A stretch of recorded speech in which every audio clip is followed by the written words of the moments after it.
Hello and welcome on in to the episode 2 of Husker Happenings. I'm your host, Gavin Adelman. First off, let's start off with some recent Husker news.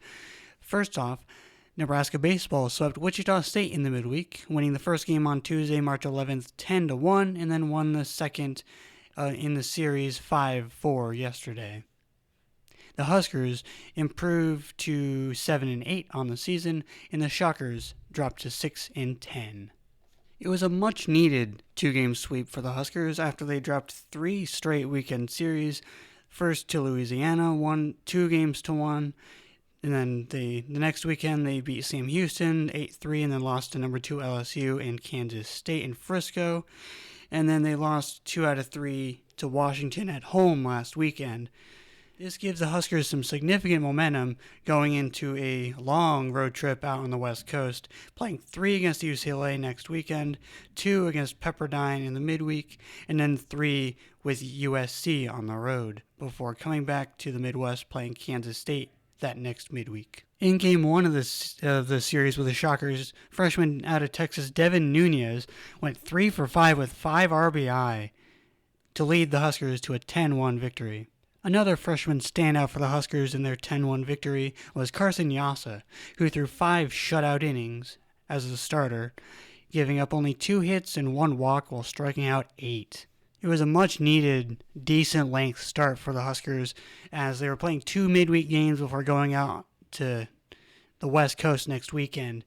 They really needed a decent amount of length from Carson Yassa in Game 1 to kind of save the bullpen as much as they could for Game 2, because they knew that this series was going to be decently competitive, because Wichita State is a perennial Midwest power in college baseball. For those that may not follow it as intently as others, Wichita State, the Shockers, are a perennial regional team and a really good team in the American Athletic Conference. Fast forward 24 hours to the Huskers' 5-4 victory over the Shockers is a lot more of a Johnny Holstaff type effort, with no pitcher going more than 2 1/3 innings pitched. With TJ Coates, the starter, going only 2 innings, giving up 2 hits, 2 runs, both earned, 2 walks, and 3 strikeouts.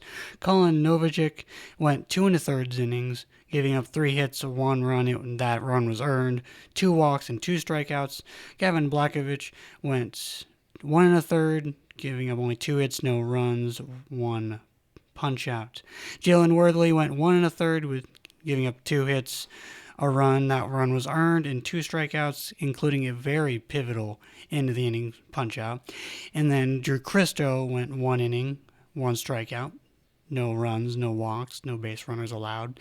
And then Luke Broderick went through the top of the 9th to close it out, walked a batter, and struck out 2. The NCAA has released the brackets for the 2025 NCAA Wrestling Championships Wednesday evening, and 5 Huskers are seated in the top 10. The 2024-25 NCAA Wrestling Championships will be held in Philadelphia, Pennsylvania at the Wells Fargo Center March 20th through the 22nd, with Session 1 set to begin at 11 a.m. Central on the 20th. The Huskers' seeds are as follows. Brock Hardy was awarded the number 1 overall seed at 141, Antrell Taylor with his second NCAA Championships appearance with the number 3 seed at 147, Lenny Pinto at 174 and Caleb Smith at 125 are at 8th and 9th seeds respectively.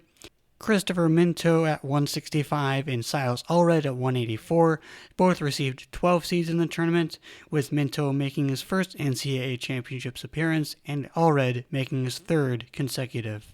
Jacob Van D was awarded the number 17 seed at 133, making his 2nd consecutive NCAA Championships appearance, and true freshman Camden McDaniel punched his first ever ticket to NCAA Championships as the number 20 seed at 197.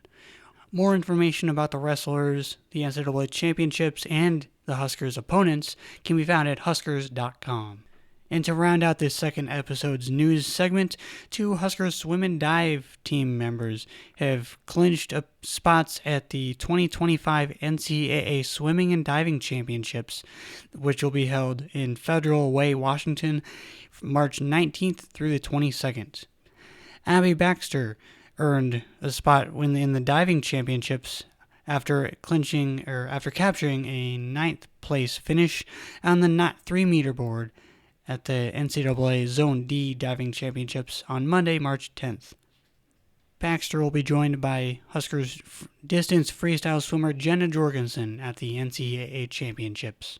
After a short break, I will be back with Erin Sorensen, our first guest here on Husker Happenings.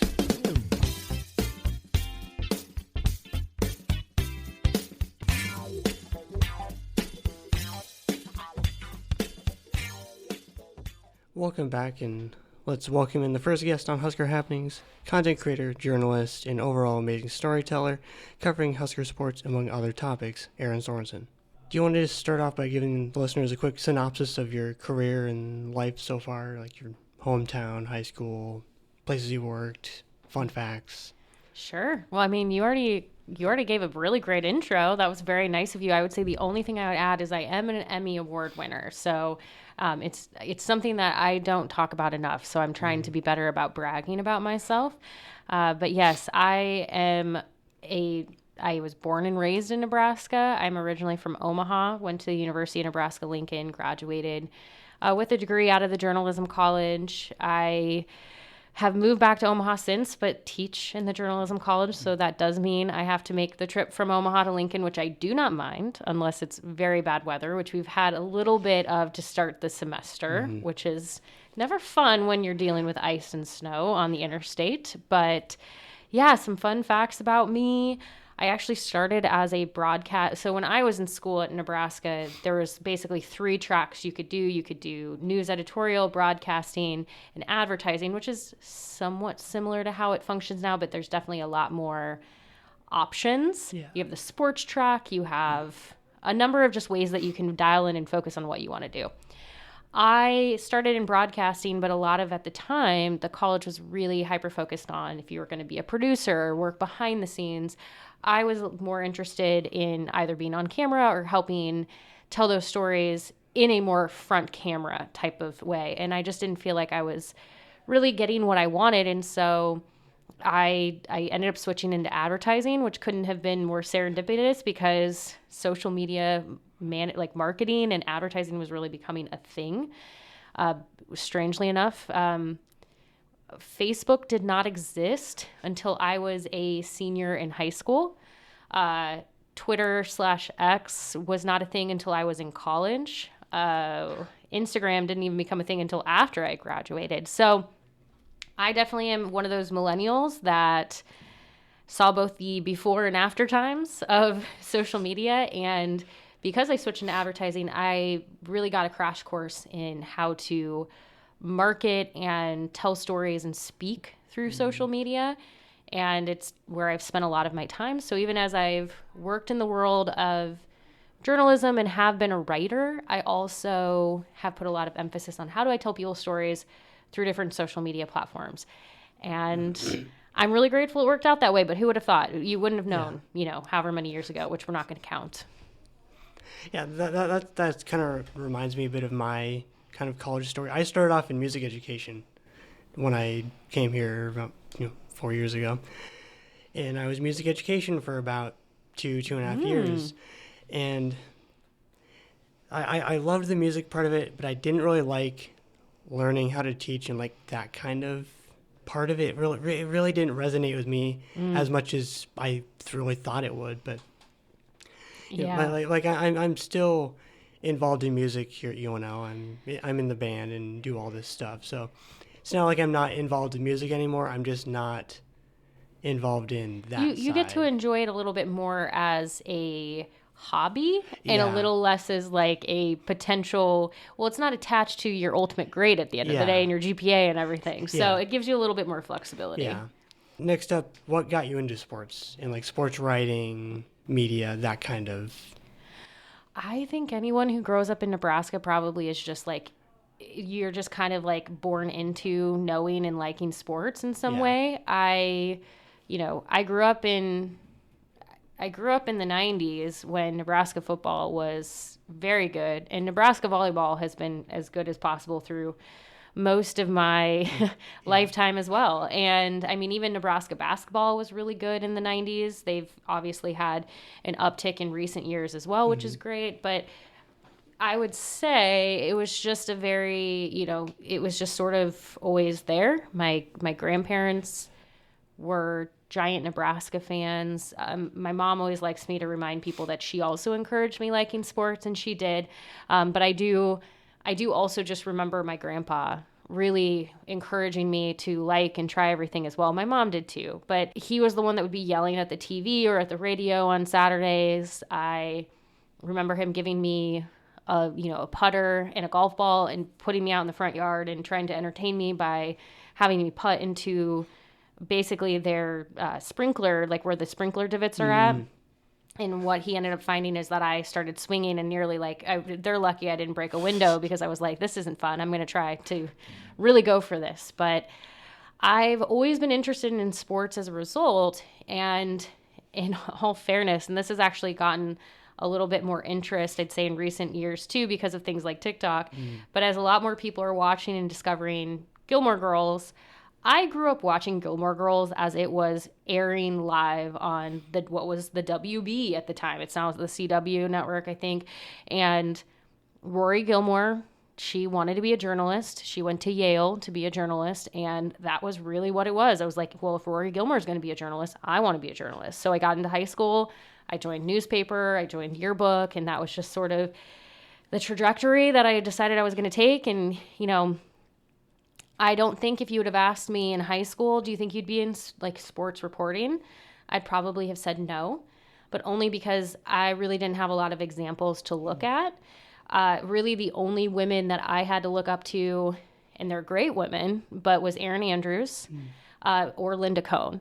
And I remember Linda Cohn would come to Omaha and she would host Sports Center outside of the College World Series when it was down at Rosenblatt, and that was pretty cool. And I remember Erin Andrews would be the sideline reporter for the College World Series. But those were really the two women, and that would have been like as I was getting later in high school that I could really see someone who looked like me doing something in sports. So I don't think I really ever quite knew that this was possible until I just started doing it, because there really haven't been a lot of women with a spotlight specifically in Nebraska. Now that's changing, but it was not the case when I was growing up.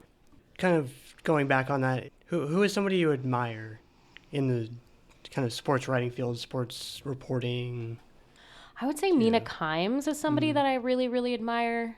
She deals with a lot of just like, she kind of deals with a lot from, whether people want to like acknowledge it or not, she deals with a lot of misogyny. She deals with racism. She deals with just a lot of things that are thrown at her where people don't want to believe that she could possibly have the role she has because she's qualified for it. It's very much a, well, you're only here because you're pretty, or you're only here because, whatever. And that is not the case. I have actually been a Mina Kimes fan when she was just writing for, not just, but when she was writing for ESPN, the magazine. That's how I actually became familiar with her, because I was a subscriber to ESPN, the magazine, and I became familiar with Mina Kimes and her really incredible feature writing. That feature writing, of course, got her attention, and people started being like, what more can she do? Especially as video and social media started to become more and more paramount. And so she would be asked to do more. And there was obviously, for her, audiences loved her. She was a natural at it. So I think I've always really enjoyed and admired Mina for just the path she's taken. And on top of it, she's from Nebraska. Oh, yeah. Small world. I did not know that originally when I started reading her work and became familiar with her.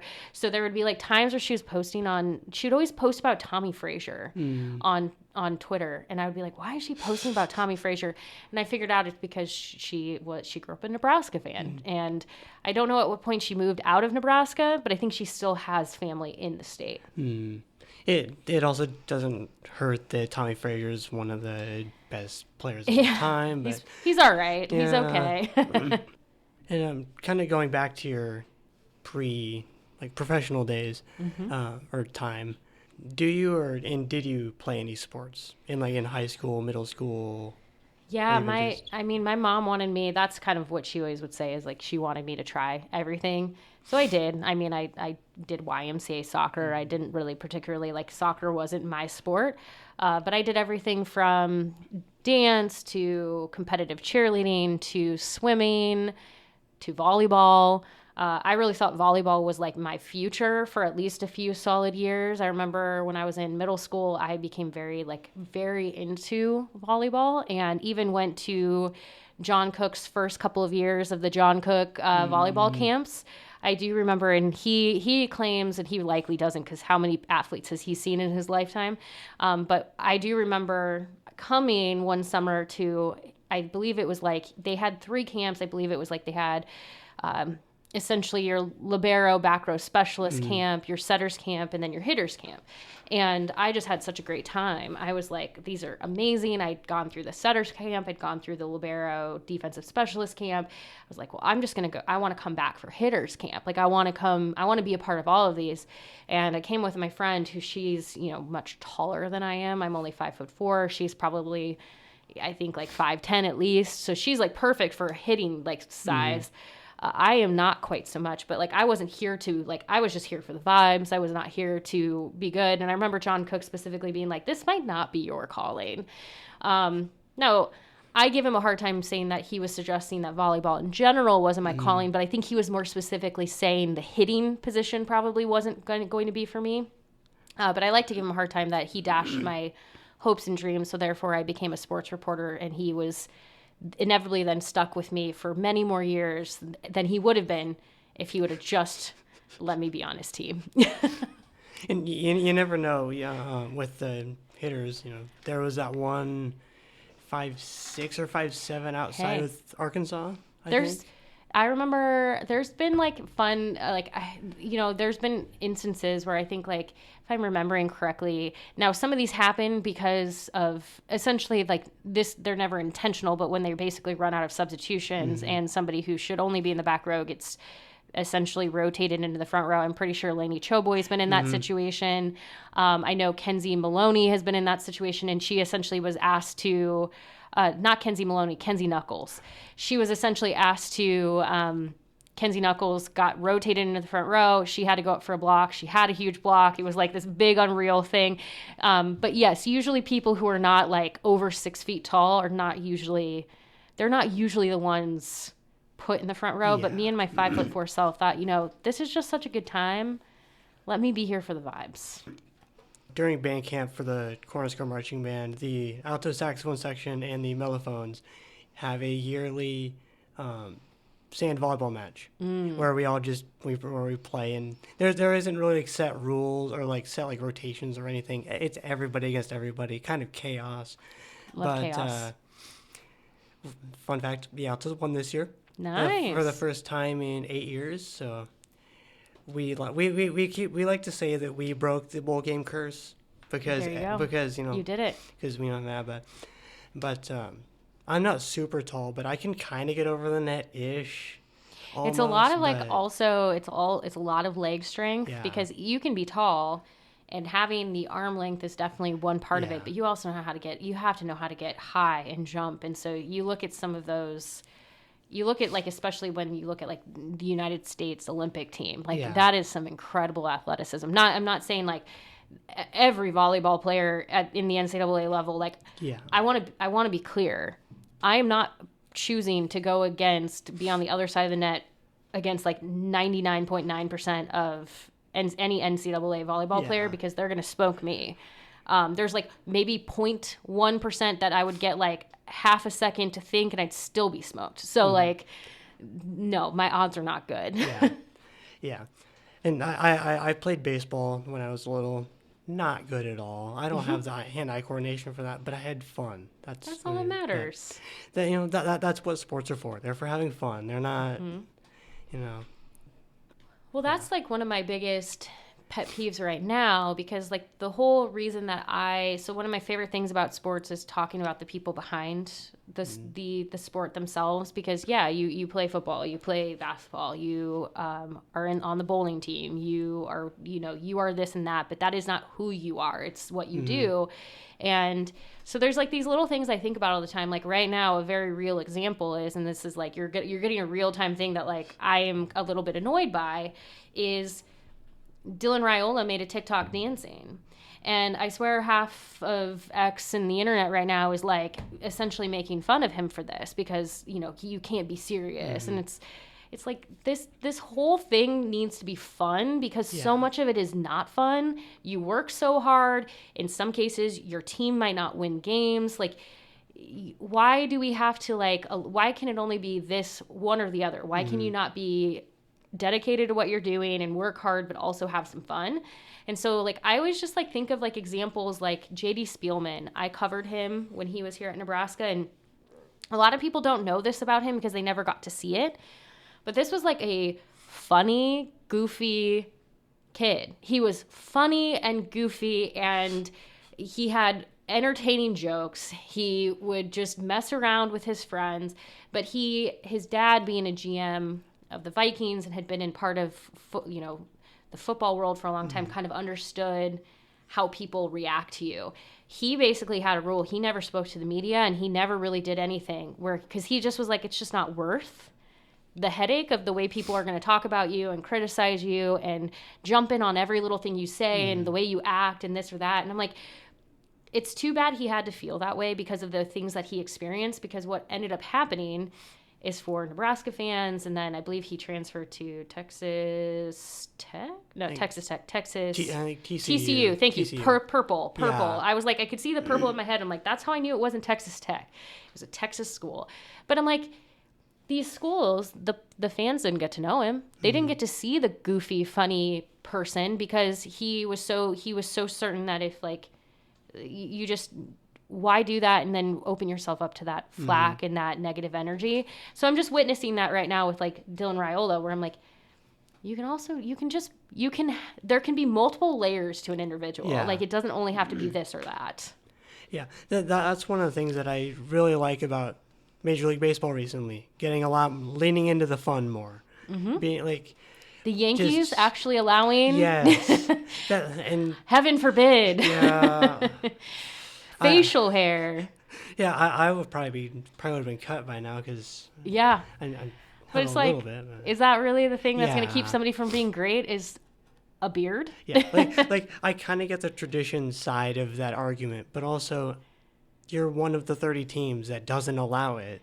Just do it. It's 2025 now. Let people just be themselves. Yeah. As long as they're I always figure as long as you are respectful and what you are doing does not harm someone else in any way, that's fine. The second it starts to harm someone, then we have an issue. But like that's why for me, Dylan Raiola dancing on TikTok doesn't at the end of the day really affect me at all. Yeah. It's more like, are you having fun? Does it not harm anyone? Great. Let's just move on with our lives then. Yeah. And it's not like it's football season right now during prepping for a game. It's not even spring practice time yet. But even if let's say it was football season, is this one person not allowed to have 15 minutes to learn a TikTok dance? And is that really truly making them not win a football game?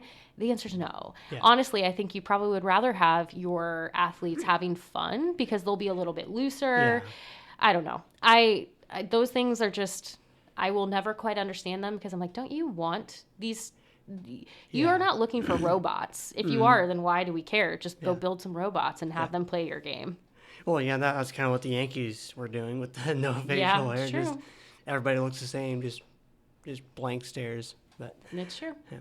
Do you have a favorite sports memory from a time that you weren't covering a game? Were you just there as a fan or watching? I've always been kind of a generally bad fan, which is why I said I got into sports reporting, because I would just not be a very good fan. Let's see. I would say though, some of my highlights, watching Nebraska beat Wisconsin last season. Nebraska volleyball beat Wisconsin last season at the Devaney Center is probably going to be a highlight for a while, because I've just never seen Devaney quite that loud and quite that intense. And it was, this moment that, Nebraska fans have been wanting for so long. So I really that one will be seared into my memory for a while. I would also say I had the opportunity to go to the Peach Bowl when Scott Frost and UCF defeated Auburn. That was pretty surreal, because all the cards were stacked against UCF. And I remember being there for some of the bowl prep that week and watching Auburn walk by and being like, oh my, that is an SEC team. They are huge. They were just giant. And they knew this, but UCF did not look like that. They were not quite that large. And I just remember being like, they're going to get their butts kicked. And so then for them to do the exact opposite of that was sort of this just oh, wow, this is incredible. I would say when I was in college, I do think as a student, one of the wilder things I've ever witnessed was Alex Henry kicking the 54-yard field goal. And then I think it was 54. It was something around there. And then Ndamukong Suh taking the ball into the end zone for the touchdown, running over Colorado's quarterback in the process. That game was really, really surreal. But I think when I think about those memories, Alex Henry was a friend of mine. So that was cool, because it was watching someone that achieve this great thing. But I also just remember the crowd. And I think those are the things that really stand out to me, is the atmosphere and how the crowd was so joyous. So that one stands out to me too. Yeah, that Colorado game was one of my first Husker memories, was watching that game. Because I was 5 or 6. That's wild. I think. But yeah, that just, and every time I hear Greg Sharp's call, the kick and the pick six, it just makes me feel some type of way every time. Well, he does in general, but I know. He will be very missed for so many reasons, but also for the way that he was able to call those games. Yeah. And kind of going back to that was the Wisconsin volleyball match that the Huskers won in Devaney. I actually wasn't able to go to that game. Oh. Because... So maybe you're the reason that... I'm just kidding. I was going to say, maybe you're the reason they won? Well, because the marching band was actually performing that night at the Nebraska State Bandmasters Association State Marching Competition in Lincoln, which is also probably why we had, I'm going to assume, a smaller band at that game, because a lot of people were in both ensembles, and the marching competition is a bigger priority. So, but fun fact, we were actually on deck getting ready to perform. The last high school band, which is actually my old high school, Lincoln Southeast, they got done performing, and then right after that, match point. Just the crowd erupted. We were all watching it on a bunch of phones, and then they announced it in a just massive roar. And that was one of the most kind of surreal moments. Was just they did it, and I just about to go play in front of an even more rabid crowd. Yeah. Because they already treat us like rock stars, and then when we just beat one of our biggest rivals in volleyball, I know. See, I'm waiting for that with Nebraska basketball and an NCAA tournament win. I feel like that'll be a pretty memorable one when that day finally comes. Yeah. And I really hope it's this year or next year and I'm able to go on that trip. But, I knock on wood, I'm hoping it's sooner rather than later, because I am tired of waiting. Get this NCAA tournament win. I'm tired of hearing about how Nebraska is one of the only ones without it. Yeah, because they're only Power 6 school without a win. Which is just... wild. And the fact that they've only been to the tournament a handful of times. I know. You'd think one would have worked out by now, but maybe it's this year. Hopefully it's this year. Yeah. And another thing that also is kind of wild is that they won an NIT. Yeah. But they never... The NCAA eludes them. Yeah. Which, who knows, maybe they win one, maybe they never do. Maybe it's just a thing that won't ever happen. Let's hope not. Yeah. Do you have a favorite sport to play, watch, report on? I would say volleyball. Football is definitely up there as well, but volleyball just has a special place in my heart. I think because I wanted to play volleyball, but also because I've been so fortunate to cover a team like Nebraska and be around a program and in a state that is just truly like no other. So I love covering football too. It's fun, but volleyball is something special. Yeah. And volleyball is probably my favorite to play at in band, and then also just go to, just because they win and they play well, they play hard. It is fun to go to things where people win. Yeah. Yes. But like even if the football team was winning a lot, I still honestly would put volleyball above football in my mind, just because it's honestly more fun for me. I also am not the biggest football guy. I follow the Huskers, but I don't really care about the NFL. Like, I'll watch it, but I would rather watch volleyball or baseball. Yeah. For me, just because I kind of semi played volleyball, and then I played baseball. Not well, but I played them. Now for some non-sports related questions to kind of deviate away. If you could have dinner with 3 people, dead, alive, fictional, from a TV show, whatever, who would they be and why? Oh, wow. So say that again. 3 people from... Just 3 people, dead, alive, fictional. Okay. Taylor Swift would definitely be one of them. I am a giant Taylor Swift fan, so I'd say she would be high on my list. This is a good question. There's probably not going to be any sports people on this list, which is kind of funny. I feel like I would probably want to... Ooh, okay. I'm still thinking. There's so many people, honestly, because like I could go like the path of like, yes, somebody like, you could go the path of like a family member who's no longer alive, or which yes would be really incredible, but I'm trying to think of like people that I don't know. So I would definitely say Taylor Swift. I feel like I would want to also have dinner with Barack Obama. I think he would be a really interesting person to talk to.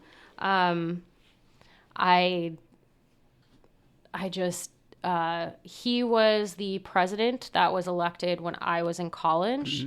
And I don't know how to explain that time period in history, but things were just very like, I remember the feeling of just like hope. And I don't know, it would be interesting to talk to him and get his perspective on just sort of that experience and what life is like even now. And then who else would I say? Like, I feel like I would say, I'm trying to not say somebody that's just like really immediate, because like, I feel like my brain could pick like really any like pop culture person that I'm just like, oh, I would really love to have dinner with them and talk to them. But like, who would be a third person where, because I'm debating where I almost was like, almost going to say Michelle Obama over Barack Obama, and I don't want to take both of them. So I'm kind of like rethinking it, where maybe I would rather talk to Michelle Obama. Or you can just count them as one entity. As the Obamas together. Just the Obamas. Because I also feel like that would be a really interesting thing to like hear from her perspective, kind of just what life was like. And then I'm going through, I have a lot of like very niche interests, but I'm kind of just thinking really quickly, who would be another person? See, like, I'm looking at my computer and I've got these stickers on it, and like my brain wants to be like Chapel Roan. But I'm like, yes, I would love to have, but like that's recency bias. Like, I'm feeling very recency bias with that. Let me do some more thinking. I'll come back to this. Right. Who do I want to, I'm going to have to go through like my phone and look at like who random like screenshots have I saved, and what is on my mind right now? That's a really good question. You'll have to give me a minute. I need to think of a third person. I'll come back to it. Okay. Well, I think about that. Do you have a favorite music genre or song? I already know, artists. I mean, every year on my Spotify playlist, it kind of suggests the same thing, which is kind of like, I like pop music. I mean, that's just kind of what it is. But I get a lot of like indie pop is what they say, or I do like some like more alternative at the same time. I mean, I used to like apologize for that. Like, here's the thing. If you're somebody listening to this and you're like afraid to like pop music, there's a reason it's called pop. It stands for popular because it means it's popular music. I'm not afraid to admit I love a good pop song. I would say Karma by Taylor Swift is a high favorite right now. I would say my favorite song of all time, and I have my person now after this, but I'd say my favorite of all time is probably Bittersweet Symphony by The Verve. You can recreate that song a million different ways, and I love that song. It's a good pop song. I would say Paul McCartney would be my third person. So, interestingly enough, Taylor Swift has worked with Paul McCartney. I think like on some, like they did like an interview series with one another. I'm pretty sure Paul McCartney has performed for the Obama. So long story short, they all seemingly would know each other. So they just would loop me into the dinner party. It's fine. But yeah, I'd say Paul McCartney because as much as I would like the entire Beatles, he's my favorite, followed by Ringo Starr. So one of the more interesting things I've learned about you from just looking at your Coach AMC bio is that you were a varsity cheer coach. Yeah, I was for a while. People always say to me, they go, "Oh, that sounds like it would be really hard," because they like to tell me that they think girls are dramatic, and I tell them that no. Young girls and boys and young women and young men are all dramatic, all the same. They're just dramatic in different ways. And so I loved every piece of being a cheer coach. But yeah, I was dealing with high schoolers, and high schoolers, there's a lot of emotion and a lot of, the way that, so where I coach was at Boys Town, and Boys Town has a way of talking about, like, they basically say from the time you're about like 14 to 24, it's called temporary insanity. So like your brain is like literally evolving and learning and growing, and like your frontal cortex, like your frontal lobe hasn't even fully developed yet. So like you make choices that like if you'd asked yourself 10 years down the road, would you make that same choice? You probably wouldn't. So you're dealing with people who are literally learning how to exist in the world while also trying to teach them things like responsibility and like you think of cheerleading, it's a very like uniform sport. So like you're also like, okay, we all have to be in sync and we all have to do the same things. And like you're dealing with people who are trying very hard to push against the norm and not wanting. So I loved everything about it, but it definitely challenged me as an individual and taught me how to work with people, because it is not easy when you have, 15 different personalities that you're all trying to get in sync. Yeah. Now for a new segment I'm calling Husker History. I have 5 Huskers-related questions, and you'll have a minute to answer them. Okay. And then after, I'll give you your score and then the correct answers. Oh, correct wow. answers. Okay. Yeah. And there are multiple choice Okay. out of 4. So, are you ready? Mm-hmm. Okay. Timer starts now. Number 1. Who led the Nebraska baseball team in innings pitched in 2007? Johnny Dorn, Dan Jennings, Tony Watson, or Luke Wirtz? Oh, gosh. I'm going to go with Dan Jennings. Tony Watson. Is Tony Watson? Dan Jennings would have been, like, I don't know why. He was the first one that his name stood out to me. I feel like he was pretty good, though. He went and played in the, major leagues, so that's where my brain went. Yeah. Strangely enough, he also married somebody who was in my sorority. So maybe that's why. Maybe my brain was just like, okay, Dan, let me give you the credit. Next up, which Husker swimmer is an 18-time All-American? Oh, wow. Melanie Dodd, Anna Windsor, Penny Haynes, Julia Russell. I have, no idea. Say them again. Melanie Dodd, Anna Windsor, Penny Haynes, and Julia Russell. Oh my goodness. I don't even have a guess, but this is an impressive stat. I don't know whose name I was waiting to hear, but none of those were the ones I was waiting to hear. Okay. Say it one more time. Melanie. Melanie Dodd, Anna Windsor, Penny Haynes, and Julia Russell. I'm between Anna and Julie. So I'm going to go with Anna. It's Julie. Dang it! Oh, I should have trusted my gut. I almost went with Julie, and I don't know why. I was like, I used to, no, dang it. I should have trusted my gut. I know that feeling. Whenever I'm listening to 93.7 The Ticket and they're doing their trivia thing, I'm like, I know it, and then I get it wrong. Dang, I was gonna say Julie, and then I talked myself into maybe Anna. So that's an impressive stat. I need people who don't watch swimming to understand that like swimming is a tough sport. Yeah. So incredible. Yeah, because I actually talked a little bit about some of the records that were broken last week at the Big Ten. Oh wow.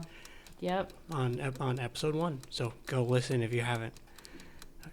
Next, this Husker men's basketball player led the 2018-19 team in steals. Was it Thor Thorbjarnarson, Isaiah Roby, James Palmer, or Thomas Allen? I'm going to go with Thor. It was James Palmer. Was it James Palmer? Maybe okay, so here's the thing is like Thor was like wild. Yeah. Dang, I was going to say James Palmer too, but I was like, Thor, everyone wants a statue built for Thor, so I'm like, he obviously did everything. Like, my brain is like, Thor was the leading scorer, the leading rebounder, the leading, like, I was like, he did everything. Yeah. That's obviously not true, but dang, I am doing so bad on all of these. Our second to last question, who led the 2020-2021 Nebraska women's basketball team in assists? Sam Hybe, Kate Kane, Ruby Porter, or Ashley Scoggin? Oh, dang. I feel like I should know this off the top of my head. I'm going to go with Sam Hybe. Yep. Thank goodness. Sam was an incredible athlete to watch. So, yeah. If it wasn't her, I was going to be super floored. But, yeah. Oh, Sam. And last question, which Husker volleyball player is the only 4-time first-team All-American in program history? Is it Lexi Rodriguez, Jordan Larson, Sarah Pavin, or Katie Rolfson? Oh, wow. Well, it's not Lexi. I don't mean it to sound like that. It's just, it's really hard for liberos to get the attention that they so rightfully deserve. She should have been player of the year, but it's so hard for liberos to get respect. I'm going to go with Sarah. Yep. Yeah. That's a good list, though. Yeah. I was just thinking of the time frame of it, and it's hard for me to see. It's just like I was trying to like based on who was there, because I also think like if they were like on a team at a different time, maybe they would have been. But Sarah was she was something special. And that 2 out of 5 puts you in first place. Well, it's not going to last long. You'll have literally anyone else on, and they'll get just like, I should get like half a point for like almost getting the Anna one. Yeah. I was between. Dang, it's fine. It's fine. And that's what I get for trusting Thor. James Palmer was really good. Yeah. Thanks for joining me. And of course. That'll wrap up this second episode of Husker Happenings. Feel free to follow and interact with me on Instagram, X, and TikTok at HuskerGSA. Thanks for listening. Go Big Red. And remember to stay happy.